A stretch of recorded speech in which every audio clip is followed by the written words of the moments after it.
जननीं शारदां देवीं रामकृष्णं जगद्गुरुं पादपद्मे तयो स्थित्वा प्रणमामि मुहुर्मुहुः। प्रथमे ठाकुर मा स्वामीजी के আমার সাষ্টাঙ্গ প্রণাম জানাই। মঞ্চে উপবিষ্ট আশ্রম সম্পাদক মহারাজকে আমার শ্রদ্ধা প্রণাম নমস্কার জানাই। আছেন আমাদের প্রিন্সিপাল, ওনাকে আমার শ্রদ্ধা নমস্কার জানাই। আর আছে প্রিয় ছাত্রছাত্রী, অভিভাবক, তাদেরকে আমার শ্রদ্ধা নমস্কার জানাই।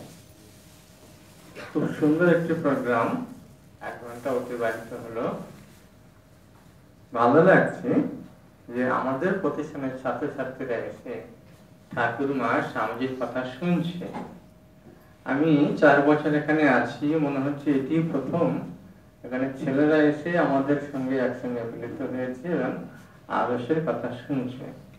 প্রদীপের নিচটা সবসময় অন্ধকারই থাকে, এতদিন ওটা আলোকিত হলো। যাই হোক, প্রথমে শুরু করব আমি একটি কথা, যে আব্রাহাম লিঙ্কনের একটি কথা তিনি নিজে বলছেন, দিনের মধ্যে আমি শতবার আমার মনে পড়ে যে আমার অন্তর্জীবন এবং বহির্জীবন অন্যান্য জীবিত ও মৃত ব্যক্তিদের পরিশ্রমের উপর নির্ভরশীল। যা আমি পেয়েছি এবং এখনো পাচ্ছি তার সমপরিমাণ সবারই মধ্যে বিলিয়ে দিতে আমি অবশ্যই নিজে উদ্যোগী হব। আমরা আজ যে জীবিত আছি, ভূমিষ্ঠ হওয়ার পর থেকে আমরা কোনো না কোনো ব্যক্তির উপরে সবসময় কিন্তু ঋণী হয়ে আছি। আমাদের যখন সন্ন্যাসের আগে আত্মশ্রাদ্ধ করতে হয়, নিজের শ্রাদ্ধ নিজেদেরকেই করতে হয়, কারণ সন্ন্যাসের পরে সে অধিকার আর থাকে না, তখন পিতা, মাতা এবং পূর্বপুরুষদের উদ্দেশ্যে পিণ্ডদান করা হয়। তাই সেখানে যখন পিণ্ড দেওয়া হচ্ছে, যে মন্ত্রগুলো আমাদের শাস্ত্রকাররা লিখছেন এত চমৎকার, যে আমি যখন মাতৃগর্ভে ছিলাম, মা আমার জন্য কি রকম কষ্ট পেয়েছেন, কত ওষুধ খেয়েছেন। যখন ভূমিষ্ঠ হয়েছি, মাতৃকোলে আমি বাহ্য করেছি, কত কিছু করেছি, মা কিন্তু সমস্ত অক্লেশ সহ্য করে আমাকে মানুষ করেছে, বড় করেছে। আজকে আমি সেই বাবা মাকে ছেড়ে এসেছি এই উচ্চ আদর্শের জন্য, সেইভাবে আমি পিণ্ড দিচ্ছি। এবং তাদের যে ঋণ, এটা কোনোভাবেই কিন্তু শোধ পরিশোধ করার নয়। পিতৃঋণ, মাতৃঋণ, দেব ঋণ, নর ঋণ, এগুলো রয়েছে আমাদের শাস্ত্রে। আমরা যে বড় হয়েছি সবার কাছ থেকে ঋণী। শিক্ষক, শিক্ষিকা, বাবা মা, আত্মীয় স্বজন, কেউ না কেউ কোনো একজনের জন্য হলেও কোলে তুলে নিয়ে আমাদেরকে শান্ত করেছে, কান্নাকাটি করছিলাম, শান্ত করেছে। তা আমরা সবার কাছে ঋণী, এই পৃথিবীর সবার কাছে ঋণী, প্রকৃতির কাছে সবচেয়ে বেশি ঋণী। যা কিছু খাচ্ছি সমস্ত কিন্তু প্রকৃতি, অক্সিজেন থেকে ফল মূল শাক সবজি সব কিন্তু পৃথিবী আমাদেরকে, এই ধরিত্রী মাতাই কিন্তু আমাদেরকে দিচ্ছে। একটা বিনিময়ে তারা চাইছে সুযোগ্য একটি সন্তান, যে পৃথিবীর পরিবর্তে পৃথিবীর মঙ্গল করবে। They alone live who live for others, the rest are more dead than alive. Swamiji বলছেন, এই পৃথিবীতে কত কোটি লোক জন্মাচ্ছে, মরছে, কিন্তু কয়েকজন কতিপয় ব্যক্তিকে কিন্তু পৃথিবী আজও মনে রেখেছে। ঠাকুর মা স্বামীজি জন্মের কত বছর পরে, মৃত্যুর কত বছর পরে, তাদের নশ্বর শরীরের নাশ হয়ে কিন্তু তারা নিত্য বিদ্যমান, তাদের কিন্তু আমরা আজও মনে রেখেছি। আরেকটি কথা বলছেন Albert Einstein, try not to be man of success, but rather try to be man of value. সফল মানুষ হওয়ার চেষ্টা করে না, মূল্যবোধ যুক্ত মানুষ হওয়ার চেষ্টা করে। এই মূল্যবোধ এমন একটি ব্যাপার যা আমাদেরকে মনুষ্য থেকে দেবত্বে উত্তরণ করে। সবাই কিন্তু আমরা মানুষ জগতে আছে যারা দুটি হাত, দুটি পা, দুটি কান, দুটো নাক, এই একটি নাক, কিন্তু মানুষে মানুষে বিভেদ কোথায়? মূল্যবোধের জন্য কিন্তু এতটাই পার্থক্য। তা মূল্যবোধ কি কি গুণ আমাদের থাকলে হবে? এগুলো দয়া, মায়া, ক্ষমতা, সহিষ্ণুতা, সাধুতা, সততা, পরার্থপরতা যেগুলো আছে গীতার ষোড়শ অধ্যায়ে একটু চমৎকার ভাবে এগুলো বলা আছে। কি কি গুণ দৈবী প্রকৃতির মানুষের কি কি গুণ থাকতে হবে। এখন একটু পরীক্ষা আছে যে আমি মূল্যবোধ যুক্ত কিনা, একটা পরীক্ষা আছে, সবাই জানে, একটা মাতৃ পরীক্ষা আছে। আমি যখন কোনো একটা কাজ করছি সেটি আমাকে ভাবতে হবে যে এই কাজটি করলে মুখ ঢাকবে না মায়ের বুকটা একবারে প্রসাদ হয়ে যাবে। এটা টেস্ট। আমি যে কাজটা করছি যদি মা তার লজ্জায় মুখ ঢাকে যে আমার ছেলে এই করছে, আমি মুখ দেখাবো কি করে, তাহলে কাজটি করা উচিত নয়। আর যদি তার বুক একেবারে দশাত হয়ে যায় আনন্দে আমার ছেলে করেছে, তাহলে এটা ঠিক ঠিক। তো এইটি যে কোনো কাজ আমরা যখন করব তখন যদি একটু ভাবি যে এই কাজটা আমার পক্ষে করা উচিত কি উচিত নয়, তখন ভাবতে হবে একবার মায়ের মুখটা। তাহলে দেখবেন যে যদি খারাপ কিছু কাজ হয় সেখান থেকে কিন্তু আমরা ফিরে আসবো, ওই মায়ের মুখের দিকে তাকে কিন্তু ফিরে আসবো। অনেক সময় দেখবেন যদি কেউ খারাপ কাজ করে, মা বললো তোর কি একবার মনে পড়েনি আমার মুখটা, তাই তো? এটা হচ্ছে মাদার্স টেস্ট, মাতৃ পরীক্ষা। এই পরীক্ষা আমরা সবসময় কিন্তু সতর্ক থাকতে হবে। এবারে আসছি মহাত্মা গান্ধীর কথাতে আসছি। উনি বলছেন যে এমন ভাবে অধ্যয়ন করবে যেন তোমার সময়ের অভাব নেই, তুমি চিরজীবী, আর এমন ভাবে জীবনযাত্রা নির্বাহ করবে যেন মনে হয় তুমি আগামীকাল মারা যাবে। যখন পড়বো কোন বিষয় অধ্যয়ন করব ধী শক্তি নিয়ে, পেনিট্রেটিং, তার ভেতরে ঢোকার চেষ্টা করব, বাহ্য হুঁশ থাকবে না। আছে না যে ঠাকুরের কথা গল্পে আছে যে বিয়ের দল বিয়ের বাজনা বাজিয়ে চলে যাচ্ছে, একজন লোক মাছ ধরছিল, তার হুঁশই নেই, তার ফাতনার দিকে এত দৃষ্টি একাগ্র মন, একদল লোক যে চলে গেল তার কানে সে শব্দই ঢুকলো না। এই ধী শক্তি একাগ্রতা তার ভেতরে এমন আছে, অন্য কিছু তার হুঁশই নেই।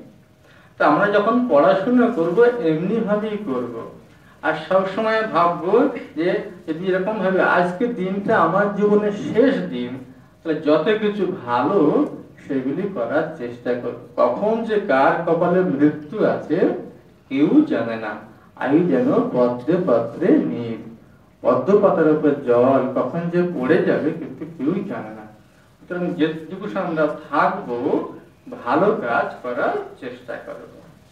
এই জগতের সবকিছুর মধ্যে, সমুদায় ধনরাশির মধ্যে সবচেয়ে মূল্যবান হচ্ছে মানুষ। স্বামীজি বলছেন মানুষটাই মানুষ, তাহলে সবকিছু হয়ে যাবে। তা মানুষ তো আমরা সবাই, ঠাকুর বলছেন মান আর হুঁশ। হুঁশটা কি? যে আমার ভেতরে যেন সবসময় মনুষ্যত্ব থাকে। আমরা মানুষ হয়ে এমন এক সময় কাজ করি যেগুলো হয়তো পশুরা দেখেও লজ্জিত হবে, পশুর চেয়ে অধমের কাজ করে। স্বামীজি একটা জায়গায় বলছেন যে neither money pays, nor name, nor fame, nor learning, it is character that can cleave through adamantine walls of difficulties. কি বলছে?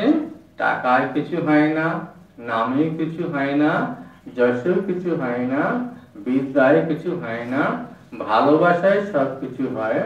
চরিত্রই বাধা বিঘ্নের বজ্র দৃঢ় প্রাচীর ভেদ করতে পারে।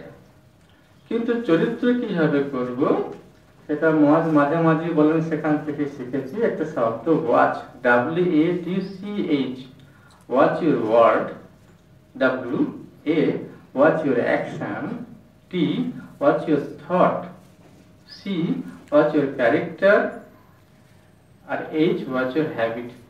সাজিয়ে নিই, তাহলে প্রথমে আমরা চিন্তা করি, তারপরে বলি, তারপরে কর্ম করি, অ্যাকশন, সেটা করতে করতে একটা হ্যাবিট হয়, সেখান থেকে আসতে চরিত্র নির্মিত হয়। সৎ চিন্তা করি, সৎ বাক্য বলবো, সৎ কর্ম করব, সুঅভ্যাস হবে আর সৎ চরিত্র হবে। অপোজিট, কুচিন্তা করলে কুবাক্য মুখ দিয়ে বলবো, কুকর্ম করব, ব্যাড হ্যাবিট হবে আর অসৎ চরিত্র হবে। তাই চরিত্রই হচ্ছে সমস্ত কিছুর মধ্যে বলছে যে বাধা বিঘ্নের বজ্রদৃঢ় প্রাচীর ভেদ করতে পারে। বিল গ্রাহাম বলছেন, when wealth is lost, nothing is lost. When health is lost, something is lost. When character is lost, all is lost. যখন চরিত্র চলে যাবে, সবাই বলবে যে ওটা দুশ্চরিত্র, তখন আর কিছুই করার থাকবে না, জীবনে সবকিছুই চলে যাবে।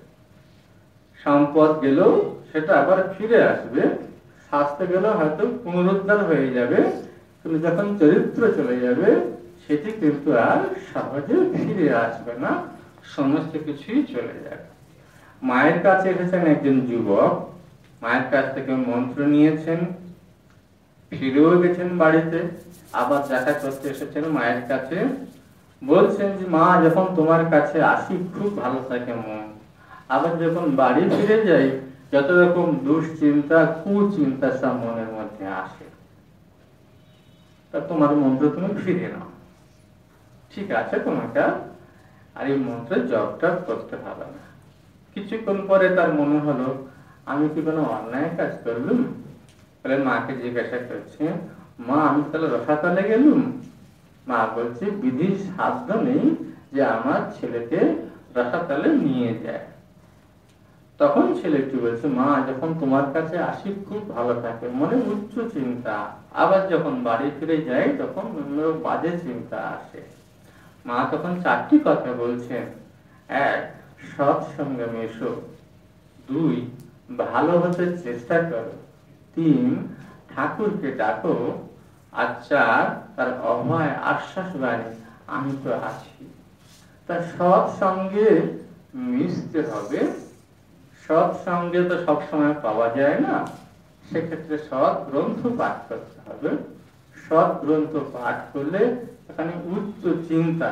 সেই জন্য সুভাষচন্দ্র বসু বলছেন যে চরিত্র গঠনের জন্য রামকৃষ্ণ বিবেকানন্দ সাহিত্য হচ্ছে সবচেয়ে বেস্ট বা শ্রেষ্ঠ। এর চেয়ে অন্য কোনো কিছু আমি চিন্তা বা কল্পনা করতে পারি না। একটি ছোট্ট গল্প আছে এই সৎসঙ্গে নিয়ে। ভ্রমর ফুলে ফুলে মধু খেয়ে বেড়ায়, আর গুবরে পোকা, গোবর থাকে যে পোকা, তাদের সঙ্গে একদিন আলাপ হয়েছে, পরিচয় হয়েছে। দুজনেই কালো দেখতে, তো বলছে এসো আমরা বন্ধু পাতাই, তুমিও দেখতে কালো আমিও দেখতে কালো, বন্ধুত্ব পাঠিয়েছি। এখন গোবরের পোকা বলছে যে ভাই তুমি তো মধু খেয়ে খেয়ে বেড়াও, আমি সারা জীবন গোবরেই খেয়ে যাচ্ছি, আমার একটু নিয়ে যাবে? যে হ্যাঁ নিয়ে যাও, তুমি তো উঠতে পারো, উঠছে না কেন? গোবরেই পড়ে গেছে তো তুমি, চলো। একদিন ব্রহ্ম সে গোবর পোকাকে নিয়ে গেলেন পদ্ম, যেখানে সুন্দর একটা পদ্ম ফুল ফুটে আছে, বলছে এখানে তুমি পদ্ম ফুল, পদ্ম ফুলের মধু খাও আর আমিও মধু খেয়ে খেয়ে বেড়াই। পদ্ম ফুলের মধু পেয়ে মধু খেতে মগ্ন, সন্ধ্যা হয়ে গেছে। এমন সময় যা হয়, পদ্মের যে দলগুলি আসলে মুড়ে গেছে, বন্ধ হয়ে গেছে। ভ্রমর এসে খুঁজে পাচ্ছে না তার বন্ধুকে, খুব ডাকাডাকি করছে, বন্ধু শুনতে পাচ্ছে কিন্তু তার পদ্ম মধুতে এতই মগ্ন আর বাইরে যাওয়ার ইচ্ছা নাই, ইচ্ছা থাকলেও উপায়ও নাই। পরের দিন সকালে একজন পুরোহিত শিব পূজা করবে, সুন্দর একটি পদ্ম ফুল দেখে পদ্ম ফুলটি তুলে নিয়ে পূজা করেছে, একেবারে শিবের মাথায় চাপিয়ে দিয়েছে। পুজো পুজো হয়ে গেলে বিকেল বেলা আবার সেই পুরোহিত সেই পদ্ম ফুলটি নিয়ে গঙ্গার জলে নির্মাল্য ফেলে দিয়েছে। এদিকে ভ্রমর খুঁজতে খুঁজতে বন্ধুর খোঁজ করতে করতে করতে দেখছে যে সেই বন্ধু পদ্ম ফুলেই বসে আছে আর গঙ্গার জলে ভেসে আছে। তুমি এখানে, তোমাকে খুঁজে পাচ্ছি না, দেখো বন্ধু আমার জীবন সার্থক হয়েছে, যে তোমার সঙ্গে মিশেছিলাম বলে আমি পদ্মফুলের মধু খেয়েছি, প্রভুর শ্রীচরণে উঠেছি, আর কলুষ নাশিনী গঙ্গায় ভাসতে ভাসতে আমি চলেছি একেবারে সমুদ্রের দিকে। ভাগ্যিস তোমার সঙ্গে আমাদের বন্ধুত্ব হয়েছিল। এটা হচ্ছে সৎসঙ্গ। সৎসঙ্গ বলছে জীবনের সমস্ত সুখ যদি একদিকে করি, আর যদি করি সৎসঙ্গ বা সাধু সঙ্গ, তাহলে সাধু সঙ্গের পাল্লা সবসময় ভারী। তুলসীদাসের কথা আছে, তুলনা পাহি সকল মিলি যে সুখ লব সৎসঙ্গ। তা তো অপূর্বে যা সুখ আছে, আর সৎসঙ্গ দাঁড়িয়ে পাল্লার একদিকে থাকে, তাহলে সৎসঙ্গের পাল্লা অনেকটাই কিন্তু ভারী। স্বামীজি রাজযোগে বলছেন যে ঝিনুক যখন আকাশে 7টি নক্ষত্র ওঠে, তখন এই সমুদ্রের তল থেকে উপরে উঠে আসে। সেই সময় অপেক্ষা করে কখন বৃষ্টি হবে। যখন বৃষ্টির ড্রপটি পড়ে, তখন সেই ড্রপ জল বৃষ্টিটা নিয়ে আবার সমুদ্রের নিচে চলে যায়। তারপর যখন সে ওঠে, একটা সুন্দর মুক্ত নিয়ে ওঠে। এইটি কি, সেটা বৃষ্টির জন্য অপেক্ষা করছিল, 7টি নক্ষত্র যখন উঠেছিল। আর যখন সে উঠল, পরে একটা মুক্ত নিয়ে উঠল। এই জন্য স্বামীজি বলছেন, take up one idea, make that one idea your life, think of it, dream of it, live on that idea. Let the brain, muscles, nerves, every part of your body be full of that idea, and just leave every other idea alone. This is the way to success. অনেক ভালো ভালো কথা আলোচনা করলেন মহারাজ। একটি কথা আমরা যদি এই ঝিনুকের মতো একেবারে নিয়ে মগ্ন থাকি, তাহলে সুন্দর একটি মুক্ত আর সুন্দর একটি জীবন আমরা কিন্তু পাবো। সেটি সমাজ উপকৃত হবে সেই সুন্দর জীবনের দ্বারা। মায়ের কাছে প্রার্থনা করি যেন মা আমাদের সেই শক্তি সাহস দেন, আমরা যেন জীবনে আরো এগিয়ে যেতে পারি, সমাজে কল্যাণ করতে পারি। ওম শান্তি শান্তি শান্তি। হরি ওম তৎসৎ। শ্রীরামকৃষ্ণার্পণমস্তু। জয় মা, জয় মা, জয় মা।